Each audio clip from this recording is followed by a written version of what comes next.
살아계신 하나님, 처음 사랑을 회복해 하소서. 우리 하나님과의 첫사랑이 회복되는 성령 강림절기를 기도하면서 하나님 사랑, 이웃 사랑, 십계명의 말씀을 한 주씩 우리 묵상하고 있습니다. 1계명부터 4계명은 우리가 하나님께 대하여 지킬 계명, 하나님 사랑이고, 5계명부터 마지막 10계명까지는 사람과 사람 사이에 지켜야 될 계명, 이웃사랑의 계명이라고 했습니다. 바로 지난 주일 이 이웃사랑의 첫 번째 계명인 5계명을 우리가 묵상했습니다. 5계명 뭐였죠? 내 부모를 공경하라. 내 부모를 공경하라. 그런데 그 다음이 있었죠? 내 부모를 공경하라. 그 다음에 하나님께서 우리에게 약속해 주신 축복이 있었습니다. 그게 뭐였죠?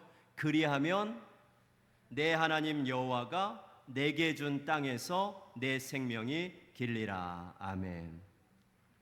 처음 듣는 것 같아요. 내 부모를 공경하라. 그리하면 내 하나님 여호와가 내게 준 땅에서 내 생명이 길리라. 하나님께서 이 계명에만 귀한 축복을 약속해 주셨다고 했어요.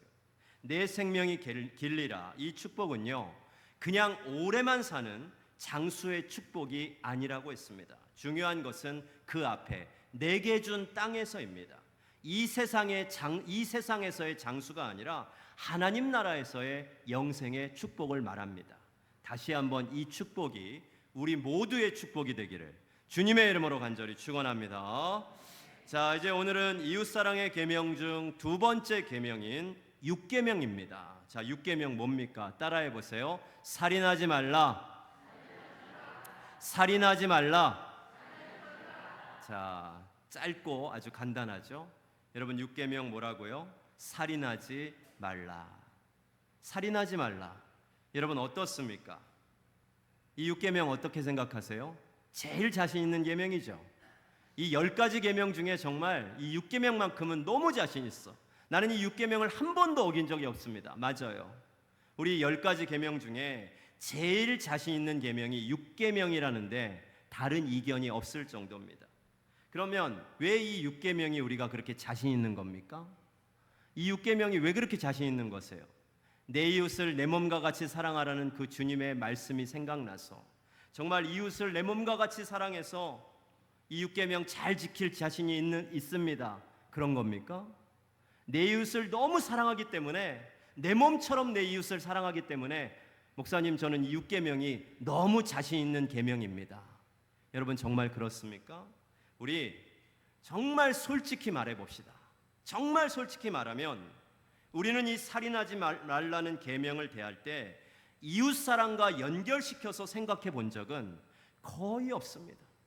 이 살인하지 말라는 계명을 지켜야지 할 때 이웃을 사랑해서 지켜야지, 그렇게 생각하면서 지켰던 적 사실 거의 없어요. 그럼 무엇과 연결시켜서 이 6계명을 생각했습니까? 이 세상 사회법이랑 연결시켰어요. 살인하면 법의 처벌을 받으니까 살인하면 안 되지. 살인하면 잡혀가니까. 살인하면 감옥에 들어가니까 살인하면 안 되지. 그랬습니다. 혹은요, 어떤 분들은 나는 법 없이도 살 사람인데 살인이라니 말도 안 되지. 나는 법 없이도 살 사람이야. 그런데 내가 살인을 하겠어? 우리 중 대부분이요, 이 둘 중에 하나를 생각하면서 6계명을 잘 지킨다고 생각했고 6계명을 지금까지 그렇게 지켜온 거예요. 그런데 여러분, 혹시요, 한번 물어보겠습니다. 여러분 마음속으로 이런 생각 해보신 적 없으십니까? 진짜 저 사람만 없으면 내가 살 것 같다. 이런 생각 안 해보셨습니까? 저 사람 진짜 꼴도 보기 싫어. 저 인간은 정말 사라져야 돼. 지금까지 살면서 여러분 이런 생각 마음속으로 한 번이라도 해본 적 없으십니까? 에이 목사님, 한 번은 무슨 한 번이에요. 제가 진짜 그 꼴도 보기 싫은 사람요, 마음속으로는요 벌써 12번도 더 죽였어요. 맞죠? 맞습니다. 만약 그렇다면요, 우리가 그렇게 자신 있어 하는 살인하지 말라의 계명에 대해서 다시 생각을 해봐야 됩니다. 만약 우리 마음에 이런 마음이 있었다면 오늘 이 6계명을 다시 생각해 봐야 돼요. 사도 요한은요, 요한일서 3장 15절에서 우리에게 이렇게 권면했습니다. 자, 한번 보여주세요. 읽어봅니다. 그 형제를 미워하는 자마다 살인하는 자니 살인하는 자마다 영생이 그 속에 거하지 아니하는 것을 너희가 아는 바라. 아멘. 그 형제를 미워하는 자마다 뭐 하는 자라고요? 살인하는 자니. 하나님께서 사도 요한을 통해 우리에게 주신 말씀이에요. 자, 그러면 이번에는 또 한번 물어볼게요. 이렇게 마음속으로만 생각했던 것이, 마음속에만 생각했던 것이 입 밖으로 나와 보신 적은 없으십니까? 내가 마음속으로 생각했었는데 그게 입 밖으로 나왔던 적. 진짜 저 사람만 없으면 내가 살겠네, 마음속으로 생각했던 것이 실제 그 사람 앞에서 내 입술을 통해 나와버렸습니다. 네가 죽든지 내가 죽든지 오늘 아주 끝장을 보자. 너 죽고 뭐예요? 나 살자지, 나 죽자가 아니고 요즘은 너 죽고 나 살, 나는 살아야 되니까 너 죽고 나 살자. 아주 대판 싸우는 거죠. 또 저 사람은 진짜 꼴도 보기 싫어, 저 인간은 사라져야 돼, 마음속으로 생각하던 것이 실제 그 사람 앞에서 내 입술을 통해서 나와버렸습니다. 당신 내 눈앞에서 당장 사라져, 가다가 콱 죽든지 말든지 당장 나가버려. 이렇게 우리 입술을 통해서 이 말들이 나왔던 적 없습니까? 이런 말들을 여러분 입 밖으로 꺼내보신 적 없으셨습니까? 만약 꺼내보셨다면 누구에게 이런 말들을 하셨는지요? 여러분의 가족에게 하셨습니까? 여러분의 친구에게 하셨습니까?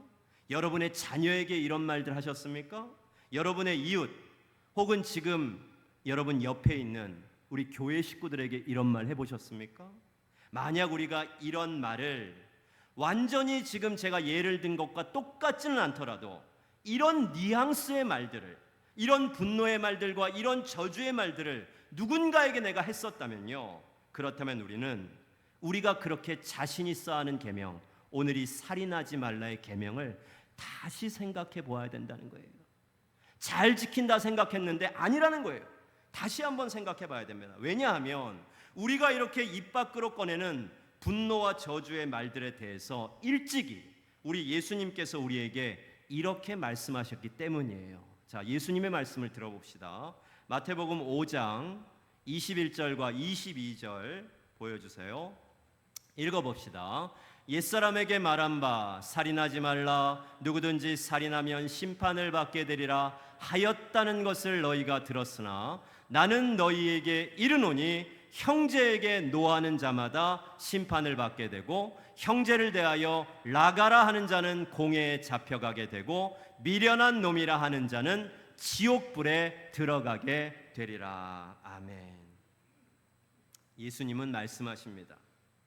너희들이 그동안 구약 율법을 통해서 살인하지 말라는 계명을 배웠고, 살인하지 말라는 것은 사람만 죽이지 않으면 된다는 것으로 생각하면서 이 계명을 지켰는지 모르지만 내가 이제 이 계명에 들어있는 참뜻을 너희에게 알려주겠다 하시면서 22절 세 가지 예를 들고 계시죠. 첫 번째, 형제에게 노하는 자마다 심판을 받게 될 것이다. 두 번째, 형제를 향해서 뭐라고 말합니까? 라가라고 하는 자. 여기 나가라고 하는 말은요, 당시의 욕설입니다. 우리 욕설 있죠? 라가가 이 헬라어로 욕입니다. 말하자면 이 바보야, 멍청이야, 그런 거예요. 이런 저주의 말들을 하는 자는 어떻게 됩니까? 공회의 심판을 받게 되고, 마지막 세 번째, 형제를 향해서 뭐라고 한다고요? 미련한 놈이라고 하는 자는 어디에 들어갑니까? 지옥불에 들어가게 되리라. 예수님의 말씀이에요. 말하자면 우리가 마음으로 다른 사람에 대해서 분노하고 미워하든지 아니면 입술로 그 사람에게 분노와 저주의 말을 하든지 마음으로든 입술로든 이런 사람들은 모두요, 살인하지 말라의 계명을 잘 지키고 있지 못하고 있었다는 거예요. 여러분, 예수님의 이 말씀이 어떻게 들리십니까? 좀 너무한 거 아닙니까? 그런 생각 드시는 분 있습니까? 살인하지 말라는 말을 너무 이거 좀 비약해서 말씀하시는 거 아닙니까? 예수님 이 말씀은 좀 너무하신 것 아니에요? 만약에 여러분들에게 오늘 이 예수님 말씀이 너무하다 들린다면 다른 이유가 아닐 겁니다. 왜 너무하다고 들릴까요? 그것은 우리가 이미 이런 일들을 수도 없이 해왔기 때문에 그런 생각이 드는 거예요. 마음으로든 입술로든 너무나 많이 했습니다. 우리는 칼을 들고 사람을 찔러서 피를 흘려야만 살인일 줄 알고 살았습니다. 그러나 예수님은 말씀하십니다. 형제에 대하여 마음의 칼을 갈고 있는 사람도 살인이다. 형제에게 입술의 칼로 상처를 내는 사람도 살인하는 사람과 똑같다고 예수님은 말씀하세요. 방금 전 마태복음의 이 예수님의 말씀하고 우리가 그 앞에서 보았던 사도 요한 3서의 말씀을 보면 공통적으로 들어있는 단어가 있는데요. 여러분, 어떤 단어인 줄 아십니까? 바로 형제라는 단어예요. 예수님은 세 가지를 말씀하셨죠. 형제에게 노하는 자, 형제에 대해서 나가라고 하고 형제에 대해서 미련한 놈이라고 하는 자 할 때 형제라는 단어를 쓰셨고, 사도 요한도 다시 한번 요한 3서 보여주시겠어요?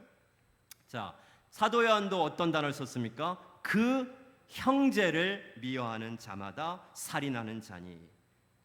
예수님의 말씀에도 사도 요한의 말씀에도 어떤 단어가 들어갔어요? 형제라는 단어가 공통적으로 들어갔습니다. 여러분, 형제가 누굽니까? 한번 생각해 봅시다. 형제가 누구예요? 형제가 누굽니까? 형제는 멀리 있는 사람입니까? 아니면 지금 내 가까이 있는 사람입니까? 누구예요? 가까이 있는 사람을 형제라고 합니다. 멀리 있는 사람은 그냥 잘 모르는 사람이에요. 내 가까이 있는 사람을 형제라고 해요. 형제란 아주 가까운 사이를 가리킵니다. 아침에 내가 눈을 뜨면요, 날마다 보고 만나야 될 사람들, 그 사람들이 내 형제예요. 가족일 수도 있고요, 친구일 수도 있고요, 또 지금 여러분 옆에 있는 교회 식구들일 수도 있고, 여러분들 집 가까이 사는 친한 이웃들일 수도 있습니다. 이렇게 우리 가까이 있는 사람들을 우리는 보통 형제라고 말합니다. 여러분, 한번 생각해 보세요. 우리가 보통 누구에게 화가 납니까? 여러분, 우리가 보통 화낼 때 누구한테 화가 나는 거예요? 평생에 한번 볼까 말까 하는 사돈의 팔촌도 안 되는 나와 그렇게 멀리 떨어져 지내는 사람들에게 화가 날까요? 안 나요. 이런 사람들은 평생 한 번도 화가 안 날 겁니다. 왜? 부딪힐 일이 없으니까, 볼 일이 없으니까. 그러면 우리가 누구한테 화가 납니까? 지금 내 가까이 있는 형제들에게, 가까이 있는 사람들에게 화가 생기는 거예요. 가족에게 생기고, 친구에게 화가 나고, 직장 동료에게 화를 부리고, 지금 내 옆에 앉아있는 교회 식구들에게 화를 내는 거예요. 왜 화가 납니까? 가까이에서 자꾸 보다 보니까 그런 거예요. 매일 보다 보니까 부딪힐 일도 생기고 화도 나기 마련입니다. 자, 그러면 여러분, 이걸 어떻게 해야 될까요? 이걸 그냥 당연한 것으로 여겨야 될까요? 그냥 가까이서 맨날 보다 보니까 당연히 화가 나죠. 목사님, 어떻게 화가 안 나겠습니까? 매일 보는 사람에게 화가 나는 일, 이걸 그냥 어쩔 수 없는 일로 그냥 우리 넘겨버려야 됩니까? 우리 그렇게 생각하지 말고 한번 달리 생각해 봅시다. 한번 달리 생각해 보자고요. 이걸 한번 달리 생각해 보면, 나와 가장 가까운 사람에게 내가 화를 내는 일, 달리 한번 생각해 보면 여러분, 이것처럼 안타까운 일은 없습니다. 저는요, 안타깝다 못해 억울하다는 생각까지 들어요. 아니, 그렇지 않습니까? 나와 한 번 보고 말 사람들도 아니고, 내 인생에서 계속 봐야 될 사람들, 내 가족이고 내 자녀고 내 식구고 내 교인이고 교회 식구고 형제자매인데, 평생을 봐야 될 사람들인데 왜 내 사랑하는 가족이, 왜 내 사랑하는 자녀가, 왜 내 사랑하는 교회 식구가 나의 이런 화를 받아야 됩니까? 차라리 여러분, 화를 내실 거라면 한 번 보고 말 사람들, 나와 가깝지 않은 사람들에게 그냥 시원하게 한 번 화내고 그러고 그냥 끝내는 게 낫지 않겠습니까? 그런데 우리는 왜 그렇게 나와 가장 가까운 사람들에게 화를 내고 상처를 줄까요? 다른 사람도 아니고 가족이고 형제인데. 여러분 가만 생각해 보니까 정말 안타까운 일이고 제가 말씀드린 것처럼 너무 억울한 일 같다는 생각이 듭니다. 하지만 여러분 우리 이제요 그만 안타까워하고 그만 억울해합시다. 어떻게 하면 됩니까? 형제라고 했습니다. 형제는요 분노의 대상, 미움의 대상이 아닙니다. 그럼 형제는 어떤 대상일까요? 사랑의 대상이고 섬김의 대상인 줄 믿습니다. 형제는 사랑의 대상이고 섬김의 대상이에요. 우리가 잘 아는 바와 같이 하나님께서 저와 여러분 우리 사람을 만드실 때 어떤 형상을 따라서? 자기의 형상, 하나님의 형상을 따라서 우리 사람을 빚으셨어요. 그러므로 모든 사람은 하나님의 형상을 닮은 아주 귀한 존재입니다. 이런 관점에서 우리가 보면 사람이 하나님의 형상을 따라 창조됐다? 이 관점에서 한번 생각해 보세요. 그러면 살인이 여러분 뭔 줄 아세요? 살인은요 하나님의 형상을 파괴하는 행위입니다. 하나님의 형상을 우리가 파괴하는 거예요. 이게 여러분 생각해 보면 보통 심각한 일이 아닙니다. 내 말 한마디에 하나님의 형상이 파괴되는 거예요. 내가 화를 마음속에 품고 화를 내면 나의 화로 인해서 하나님의 형상이 파괴되는 겁니다. 여러분 이게 우리가 하나님 앞에서 얼마나 심각한 죄를 짓는 겁니까? 제가 지금 이렇게 보니까 실감이 좀 안 나시는 것 같아. 하나님의 형상을 파괴한다는 얘기가 내가 뭐 저 사람한테 화를 냈는데 그게 그렇게 심각한 거였어? 그게 그렇게 하나님의 형상을 파괴할 정도로 큰 죄악이었을까? 실감을 잘 못하시는 것 같으니까 제가 한번 이렇게 비유를 한번 들어볼게요. 어떤 사람이 세계적으로 유명한 미술 작가의 그림에다가 낙서를 했다고 한번 생각해 보세요. 세계적으로 유명한 작가입니다. 피카소라든지 미켈란젤로 같은 아주 세계적인 미술 작가들 있죠. 그런 명작 걸작품에다가 어떤 사람이 그냥 막 낙서를 제낀 거야. 낙서를 해버렸어. 여러분 이 세상은요, 이 작품은요, 이 세상에 단 한 점밖에 없다니까요. 세상에 단 한 점밖에 없는 귀하디 귀한 작품입니다. 그런데 그런 작품에다가 어떤 사람이 낙서를 해버렸습니다. 그런 여러분, 이때 제일 훼손된 것이 과연 뭘까요? 이런 명작 미술 작품에다가 어떤 사람이 낙서를 했을 때 제일 훼손된 게 뭘까요? 비싼 그림의 값, 수백억이라는 돈의 가치입니까? 아니면 이 그림을 그린 작가의 예술혼입니까? 어떤 게 훼손된 거예요? 어떤 것이 훼손된 겁니까? 돈이 훼손된 거예요? 아니면 작가의 혼이 훼손된 겁니까? 작가의 혼이 훼손된 거예요. 돈이 문제가 아닙니다. 작가의 예술 혼이 담겨있는 그 작품이 훼손된 거예요. 왜냐하면 이 그림은요 세상에 누구도 다시 그릴 수 없는 그림입니다. 이건 그 작가만이 그릴 수 있는데, 그런데 안타깝게도 피카소나 미켈란젤로는 이미 이 시대에 없는 사람, 다시 그릴 수도 없다는 얘기예요. 또 작가라도 그 그림을 똑같이 그릴 수가 없는 거예요. 그때 그 상황에서 자기의 열정으로 자기의 혼으로 그리는 그림이라 똑같은 그림을 그릴 수는 없어요. 그런데 이렇게 세상에 하나밖에 없는 작품에다가 낙서를 했다고요? 단순히 이건요 이 그림을 훼손한 문제가 아니라 이 작가의 예술 혼을 훼손하고 파괴한 정말로 심각한 행위라는 거예요. 여러분 이게 바로 살인의 심각함입니다. 이제는 좀 실감이 나실 것 같아요. 이게 바로 살인의 심각함이에요. 살인은요 그 사람을 육체적으로 죽이는 것이 다가 아니라니까요. 또 오늘 예수님의 말씀으로 하면 그 사람을 내 마음으로 죽이고 내 말로 죽이는 것, 이게 다가 아닙니다. 살인은 하나님의 형상을 파괴하는 너무나도 심각한 행위입니다. 여러분 내 옆에 있는 형제 자매들은요 하나님의 형상을 닮은 세상에 정말 하나밖에 없는 작품인 줄 믿습니다. 저와 여러분이 그렇게 세상에 하나밖에 없는 하나님의 형상을 닮은 정말 아름다운 걸작품이라니까요. 한번 옆에 있는 사람들을 보세요. 옆에 사람들 좀 보세요. 옆에 사람들을 보라고 하면은 고개만 이렇게 돌리거든요. 그럼 어떻게 되는 줄 아세요? 쪽제비 눈이 되는 거야. 째려보는 거야. 그럼 어떻게 됩니까? 몸을 틀어야지. 몸을 이렇게 틀어서 옆에 사람 한번 보세요. 따라해 보세요. 당신은 하나님의 걸작품입니다. 자, 맞아요. 여러분 옆에 계신 분은요, 그냥 사람이 아니고요, 하나님의 걸작품입니다. 이런 걸작품을 우리가 감히 어떻게 내 마음대로 훼손할 수가 있겠습니까? 여러분, 형제 자매는 어떤 대상이라고요? 분노와 미움의 대상입니까? 아니요, 사랑과 섬김의 대상이라고 했습니다. 사랑과 섬김의 대상. 그래서 살인하지 말라는 이 계명에 주제곡이 있는데요, 이 6계명 살인하지 말라는 계명의 주제곡 어떤 찬양인 줄 아세요? 바로 우리가 마침 이 찬양을요 매주일 부르고 있거든요. 어떤 찬양일까요? 우리 예배를 마치기 전 부르는 결단 찬양, 형제의 모습 속에 보이는. 가사를 한번 생각해 보세요. 형제의 모습 속에 보이는 무엇이 하나님 형상 아름다워라.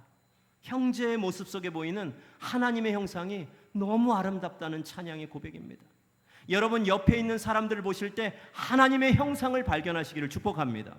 이야, 내 옆에 있는 우리 권사님, 하나님의 형상이 너무 아름답다. 형제의 모습 속에 보이는 하나님 형상 아름다워라. 그런데 여기서 끝이 아니에요. 그 다음에 뭐라고 고백합니까? 존귀한 주의 자녀 됐으니 어떻게 해요?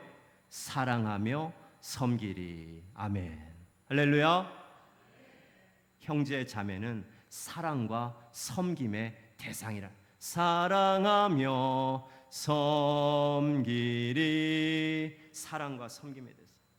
하나님의 형상을 닮은 하나님의 걸작품 형제 자매들을 더욱더 사랑하며 섬기는 저와 여러분 되시기를 주님의 이름으로 간절히 축원합니다. 사랑하고 섬기는 것, 저는 이것이요 오늘 살인하지 말라는 계명의 적극적인 실천 방법이라고 생각을 해봤습니다. 오늘 6계명 살인하지 말라는요, 하지 말라는 부정형의 명령으로 되어 있거든요. 그런데 우리 부정형의 명령을 긍정형의 명령으로 바꿔서 우리가 능동적으로 한번 지켜보면 더 이 계명을 잘 지킬 수 있다는 생각을 해봤습니다. 말하자면 이 계명을 그냥 방어적으로 수비적으로 그렇게 지키지 말고 하지만 말아야지 이렇게 지키지 마시고 공격적으로 적극적으로 한번 지켜보자는 거예요. 살인하지 말라. 아, 살인만 하지 말아야지. 오늘 말씀을 보니까 예수님의 말씀은 여기서 더 나가셨네. 그래, 내 마음에 저 사람에 대한 미움만 품지 말아야지. 또 내 입술을 통해서 저 사람에게 분노의 말, 저주의 말만 하지 않으면 되겠다. 하지만 말아야지.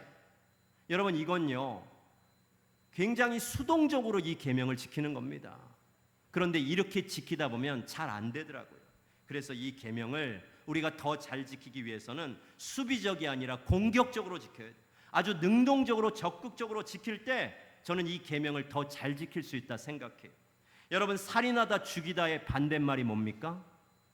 살인하다 죽이다, 죽이다의 반대말이 뭐예요? 살리다 아닙니까? 살리다예요. 죽이지만 말아야지가 아니라는 겁니다. 이 계명을 볼 때 아, 죽이지만 말아야지 이렇게 보지 마시고 어떻게 보자고요? 아, 살리다. 할렐루야. 살리다의 계명으로 듣게 되기를 축복합니다. 사랑과 섬김으로 생명을 살리는 것, 이것이 6계명의 진짜 실천인 줄 믿습니다. 누가복음 10장에 보면 우리가 정말 잘 아는 얘기가 있습니다. 선한 사마리아 사람 얘기입니다.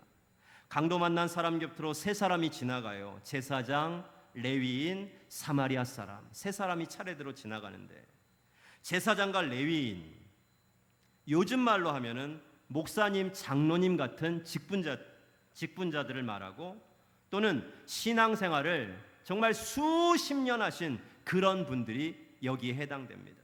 그런데 이런 분들이 강도 만난 사람을 보고 어떻게 했습니까? 그냥 지나갔어요.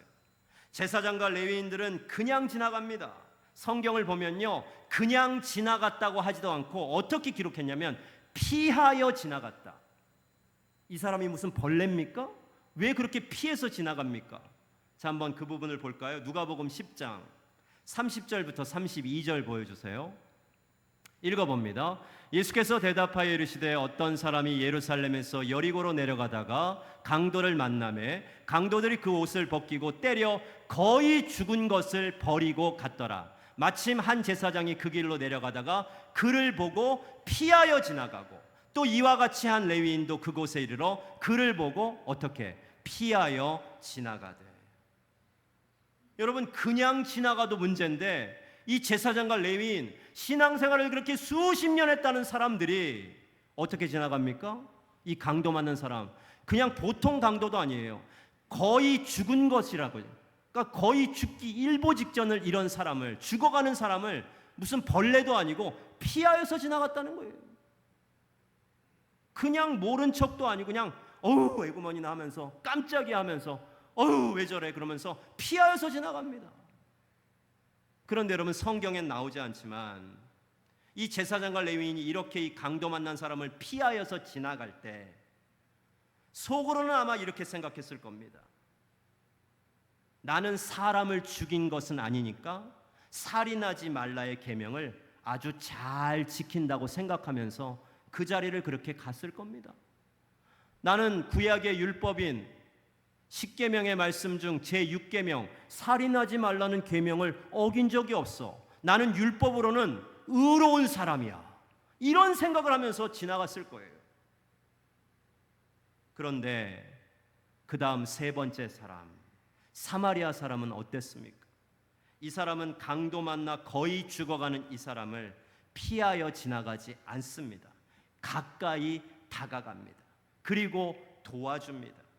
여러분, 사마리아 사람이 어떤 사람입니까? 이 사람은 유대인이 아니에요. 이방인입니다. 율법도 몰랐고요. 십계명은 더더욱 몰랐습니다.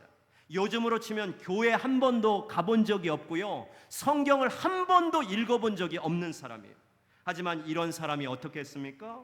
성경은 이 사마리아 사람의 행함을 아주 구체적으로 기록해 놓았는데 그 다음 본문 10장 33절 35절 읽어봅니다. 읽어보세요. 어떤 사마리아 사람은 여행하는 중 거기 이르러 그를 보고 불쌍히 여겨 가까이 가서 기름과 포도주를 그 상처에 붓고 싸매고 자기 짐승에 태워 주막으로 데리고 가서 돌보아 주니라. 그 이튿날 그가 주막 주인에게 데나리온 둘을 내어주며 이르되 이 사람을 돌보아 주라. 비용이 더 들면 내가 돌아올 때 갚으리라 하였으니. 아멘.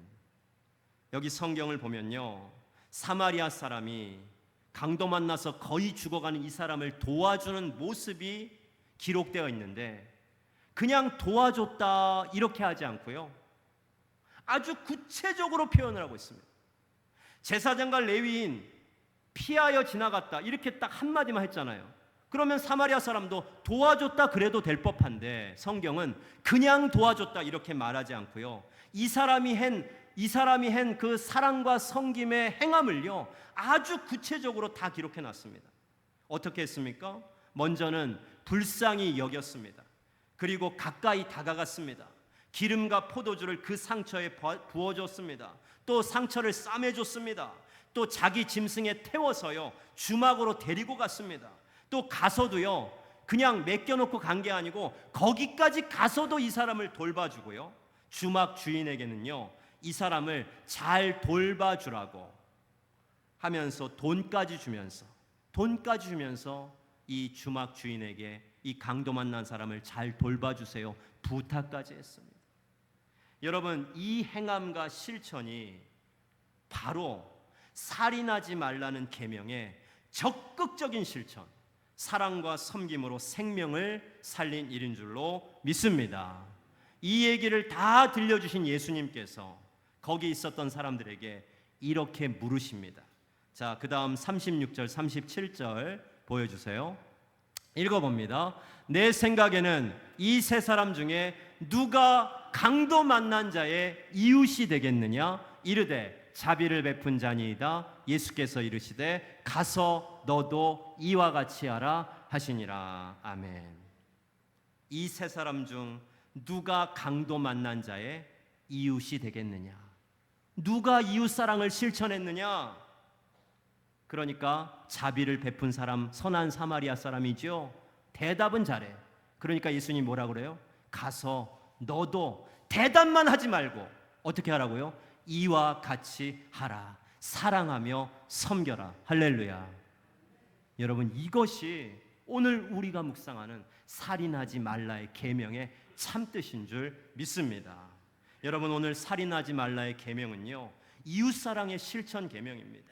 이 세상에 죽어가는 영혼들은 물론이고 내 옆에 가까이 있는 형제 자매들을 사랑하며 섬겨야 됩니다. 그 사람들을 반드시 살려내야 돼요. 이것이 6계명의 실천이며 하나님 사랑, 이웃 사랑의 열매인 줄로 믿습니다. 살인하지 말라, 더 나아가서 사랑으로 섬기며 생명을 살려라. 이 계명 잘 지키고 행함으로 우리 성암교회를 통해 이 땅에 죽어가는 수많은 영혼들의 생명이 살아나는 생명과 구원의 역사로 충만하시기를 주님의 이름으로 간절히 축원합니다.